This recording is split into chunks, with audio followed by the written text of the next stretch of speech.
जगत गुरु नमस्तुभ्यम शिवाय शिवदाय च। हर हर महादेव। बंधुओं, आपका अपना यूट्यूब चैनल शिव गुरु है में सभी भाई बहन का स्वागत है। बंधु, आज की इस वीडियो में हम बात करेंगे महाशिवरात्रि को लेकर।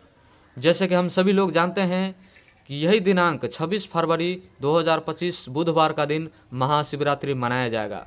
और विक्रम संवत की बात करें तो 2081 फाल्गुन 14 गते बुधवार का दिन यह महाशिवरात्रि व्रत मनाया जा रहा है। यह व्रत भारत नेपाल में नहीं बल्कि दुनिया के अनेकों देशों में इस व्रत को मनाया जाता है। और जहाँ जहाँ जिन जिन देश में हिंदू सनातनी रहते हैं वहाँ वो लोग तो मनाते ही हैं। उनके अलावा भी अनेकों धर्म पंथ के लोग भी इस व्रत को मनाते हैं। इसका एक रीज़न यह है कि यह व्रत जो है भगवान शिव को समर्पित है। और भगवान शिव कौन है? तो वो स्वयं परमपिता परब्रह्म निराकार चेतन सत्ता है, जिन्हें अरूप तत्व परमात्मा कहा जाता है। तो परमात्मा की भक्ति तो सभी मनुष्य करते हैं। हालांकि कुछ नास्तिक है, वो भी कहीं ना कहीं उन ईश्वर से जुड़े हुए होते हैं।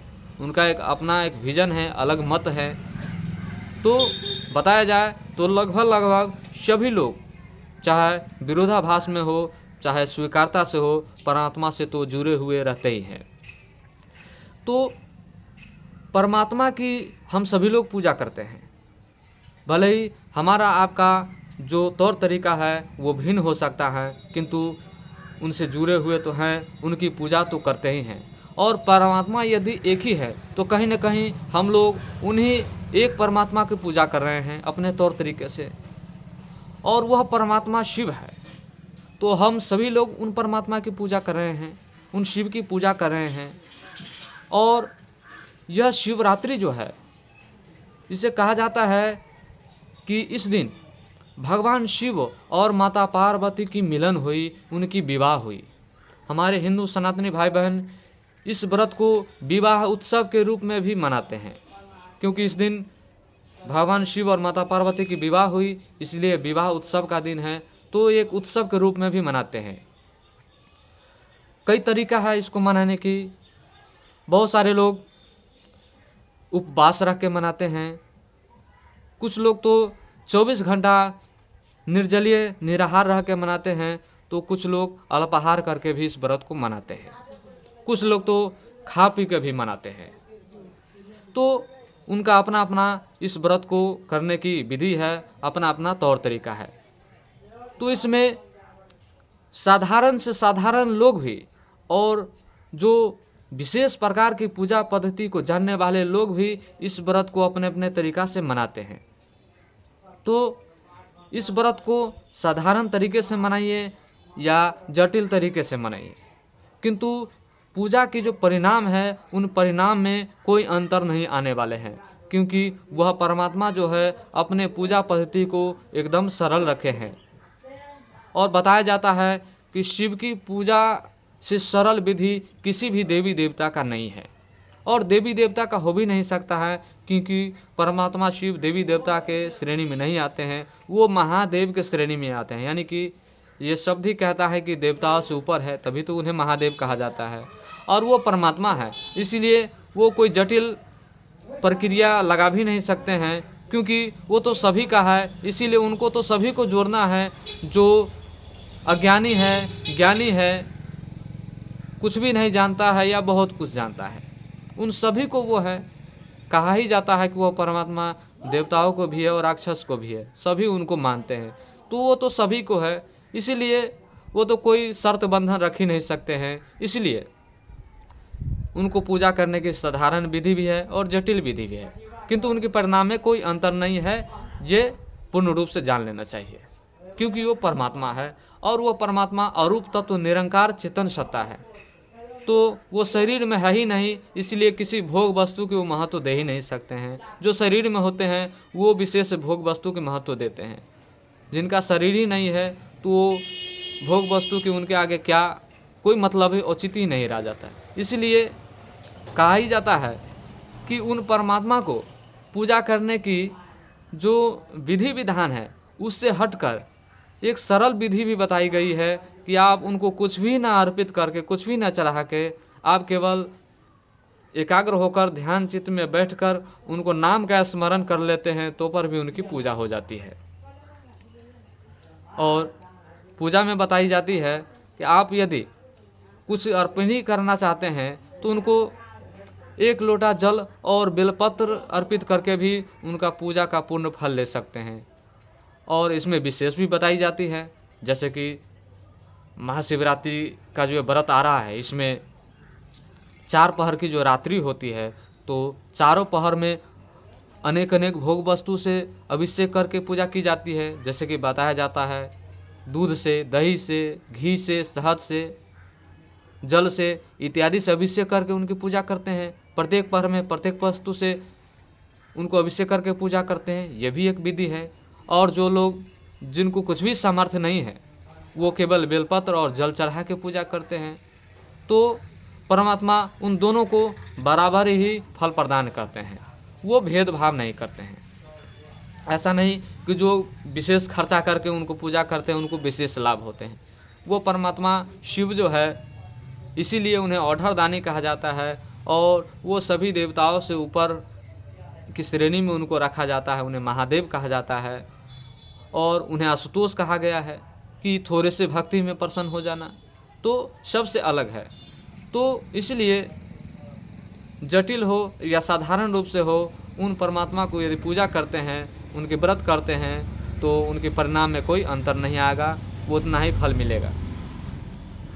और उनकी पूजा पद्धति में तो सबसे महत्व दिया गया है कि ध्यान के माध्यम से, चेतना के माध्यम से, जप के माध्यम से उनको विशेष रूप से पूजा की जाए। ईश्वर गीता जो है एक गीता है जिन्हें ईश्वर गीता कहा जाता है, शिव गीता कहा जाता है। उसमें तो यह भी बताया गया है कि शिव के विषय में जान लेना ही शिव की पूजा के बराबर है। यानी कि आप शिव को बारे में जानते हैं तो ये किसी पूजा से कम नहीं है, वो उनकी पूजा के ही समान है। तो उनके विषय में जानना भी, जानकारी रखना भी पूजा के बराबर है, तो इस हिसाब से भी उनको पूजा कर सकते हैं। किंतु हमारे सनातनी भाई बहन जो इस दिन विशेष रूप से जागरण करते हैं, इसका एक अलग महत्व है। जैसे कि कहा जाता है कि ये शिवरात्रि यानी कि वो रात्रि जो शिव को समर्पित है, तो रात्रि में जागरण किया जाए, इससे विशेष लाभ मिलता है और वास्तव में कहीं न कहीं मिलता है। और सदियों से यह धारणा चली आ रही है और ये शब्द ही कहता है महाशिवरात्रि, यानी रात्रि का कहीं न कहीं तो महत्व है। इसीलिए रात्रि में जागरण करने से कहा जाता है विशेष लाभ मिलता है। और सर्वसाधारण लोग ही नहीं, इसमें कहा जाता है कि जो बड़े बड़े साधु तांत्रिक लोग जो होते हैं इस दिन का वर्षों से इंतज़ार करते रहते हैं और इसी दिन वो तांत्रिक का जो सिद्धि होती है और सिद्धि पूर्ण होती है, तो इस दिन का वो वर्षों से इंतज़ार करते हैं। इस दृष्टिकोण से उन लोगों के लिए भी ये विशेष दिन है। तो महाशिवरात्रि व्रत जो है, यह महाशिवरात्रि व्रत सभी आम जनमानस, सभी मनुष्यों को करनी चाहिए। यह परमात्मा से जुड़ाव होने का व्रत है।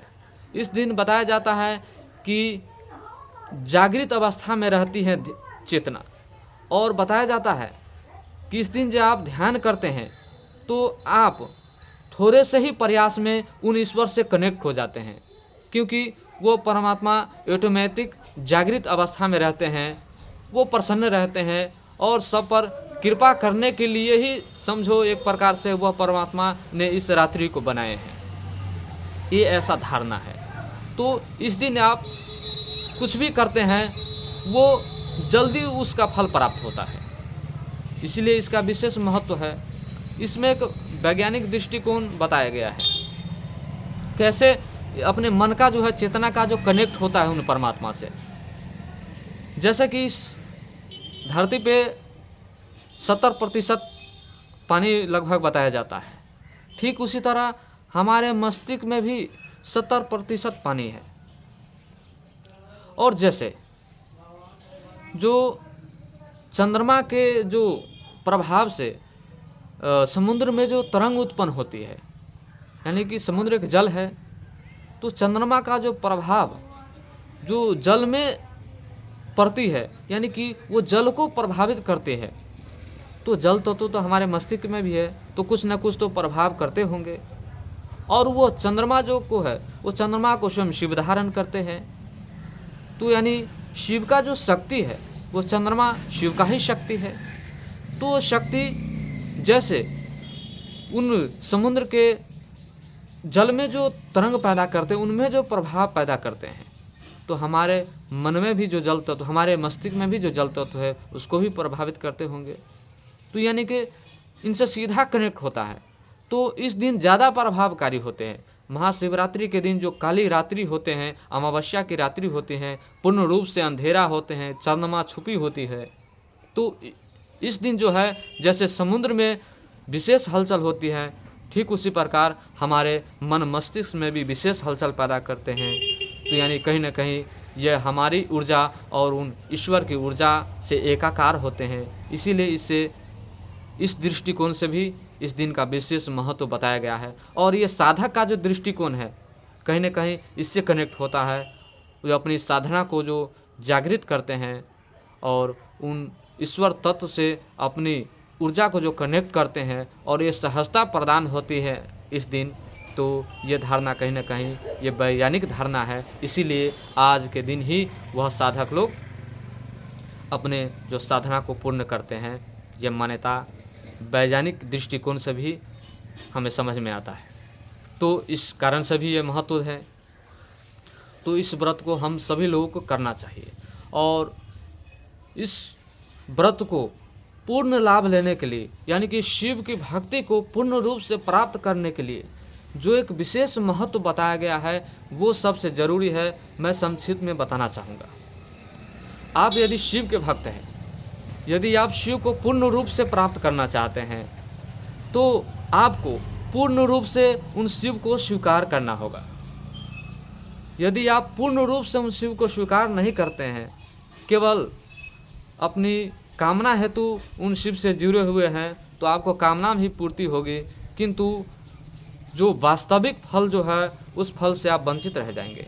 इसीलिए सच में आप इस शिव को भक्ति को प्राप्त करना चाहते हैं, सच में यदि आप शिव के भक्त हैं, तो आपको पूर्ण रूप से शिव को स्वीकार करना होगा। कैसे? जैसे स्वयं माता पार्वती ने शिव को स्वीकार किया। जैसे कि उनकी विवाह की कहानी में बताए जाते हैं कि जैसे भगवान शिव एक विचित्र रूप धारण करके एक दूल्हे के रूप में जब पहुंचते हैं माता पार्वती के द्वार पर, माता मैना के द्वार पर, तो परीक्षण करने के लिए माता पार्वती की माँ जब आती है उनके सामने, तो उनके रूप को देखकर ही बेहोश हो जाते हैं। और जब होश आती है तो अपनी पुत्री के पास जाती है और उन पुत्री को कहती है, यानी कि माता पार्वती को कहती हैं कि पुत्री, इनसे विवाह की जो इच्छा है वो त्याग दो, इनके साथ तुम कैसे खुश रह सकती हो? ये तो विचित्र प्राणी है, हमारे सभ्यता से, हमारे कल्चर से ये तो बिल्कुल अलग है, तुम कैसे इसके साथ रह सकती हो? तब माता पार्वती कहते हैं कि माँ कैसी बात कर रहे हो, इन्हीं को पाने के लिए तो मैं तो बरसों वर्ष तपस्या की हूँ, आज मेरे द्वार पे आए हैं तो आप कहते हैं कि मैं इसे लौटा दूँ? माँ एक बात कान खोल के सुन लो, भले ही मैं आजीवन कुमारी रह जाऊँ, किंतु मैं शिव के अलावा अपने ख्याल में किसी और का चिंतन भी नहीं कर सकता हूँ, स्वप्न में भी किसी और को वरण करने की ख्याल भी नहीं ला सकती हूँ। माँ अब इतनी बात जान लीजिए, मैं शिव के अलावा किसी की नहीं हो सकती, भले ही मैं आजीवन कुमारी रहूँ। ये कठोर संकल्प ही शिव से जोड़ता है।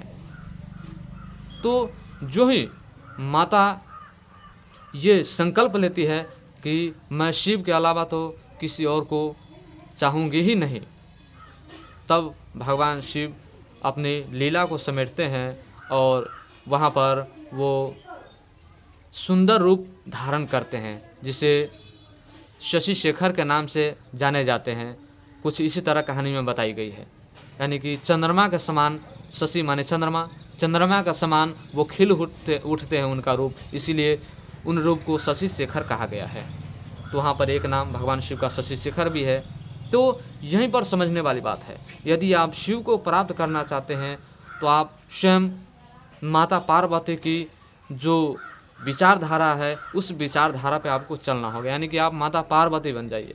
आप भूल जाइए कि माता पार्वती उनकी पत्नी है, आप एक भक्त के रूप में यदि माता पार्वती को आप लेते हैं कि माता पार्वती भक्त हैं और उनके भगवान शिव है, तो ये भक्त भगवान को प्राप्त करने के लिए कैसी मानसिकता रखते हैं, कैसी विचारधारा रखते हैं, कैसी सोच रखते हैं। यदि माता पार्वती की सोच को यदि आप अपने भीतर धारण करते हैं, यदि माता पार्वती से सीख लेते हैं, तो आप शिव को सहज रूप में पा जाएंगे। और शिव को पाने का ये जो सबसे सरल विधि जो कहा जाए, वह सरल विधि माता पार्वती ही बताती है कि आप अपने अंतर मन से पूर्ण रूप से उन शिव को स्वीकार कर लो, शिव आपको हो जाएंगे। तो यह विवाह की जो कथा है, यह कथा की जो सबसे श्रेष्ठ सीख यदि कोई है तो इसी विषय को लिया गया है कि आप पूर्ण रूप से उन परमात्मा शिव को स्वीकार करिए, तभी शिव आपके हो जाते हैं। तो जितने भी शिव के भक्त हैं, यदि वास्तव में आप शिव को पाना चाहते हैं तो माता पार्वती की तरह आप पूर्ण रूप से शिव को स्वीकार कर लीजिए और उन्हीं की तरह ये संकल्प लीजिए कि उनके अलावा मैं अपने ख्याल में भी किसी और को नहीं लाऊंगा। ये मेरा संकल्प है। इस संकल्प भाव से भगवान शिव को स्वीकार करते हैं तो शिव आपको अवश्य प्राप्त हो जाएंगे। ये शिव को पाने का सबसे सरल विधि है और इससे अच्छा, इससे सुंदर उन परमात्मा को पाने की और उनकी भक्ति करने की, उनकी पूजा करने की सरल विधि हो ही नहीं सकता है कुछ और। तो इसलिए इस पद्धति को सभी भाई बहन को अपनाना चाहिए। दुनिया के प्रत्येक मनुष्य को इस विचारधारा को समझना चाहिए। शिव पार्वती का जो विवाह का जो प्रसंग है, जैसे हमारे शास्त्र पुराणों में बताया गया है, यदि उसको आप मनन करते हैं, माता पार्वती की जगह आप स्वयं को रखते हैं, तो आप स्वयं माता पार्वती की तरह ही शिव को पा जाएंगे, शिव को पा लेंगे। इसमें कोई दोहराई नहीं है। इसलिए इस व्रत को यदि पूर्ण लाभ लेना चाहते हैं वास्तविक रूप में, वैसे तो आपका हर एक कामना वो पूर्ण करते हैं वो महादेव, और कामना पूर्ण करते हैं तभी तो उनके यहाँ भीड़ है। किंतु यदि निष्काम रूप से उनकी पूजा करते हैं, उनकी भक्ति करते हैं भगवान शिव की, बगैर कुछ मांगे, तब भगवान शिव अपने मन से जो देंगे वो ऐसी चीज़ देंगे जिससे हमारा आपका कल्याण हो जाएगा। क्योंकि वो परमात्मा शिव ही इसीलिए कहे जाते हैं क्योंकि वो जगत का कल्याण करते हैं। वो कल्याण करने वाले प्रभु है, वो कल्याण करने वाले ईश्वर है, भगवान है। इसीलिए भगवान शिव को पूर्ण रूप से समर्पित कीजिए अपने आप को और अपना जीवन धन्य करिए, खुद को कल्याण करिए और महाशिवरात्रि व्रत को पूर्ण लाभ लीजिए। तो चलिए इन्हीं वाणी के साथ मैं अपने वाणी तत्क्षण गुरु को चरणों में रखते हुए पुनः पुनः सभी भाई बहन को प्रणाम, मेरा प्रणाम स्वीकार हो।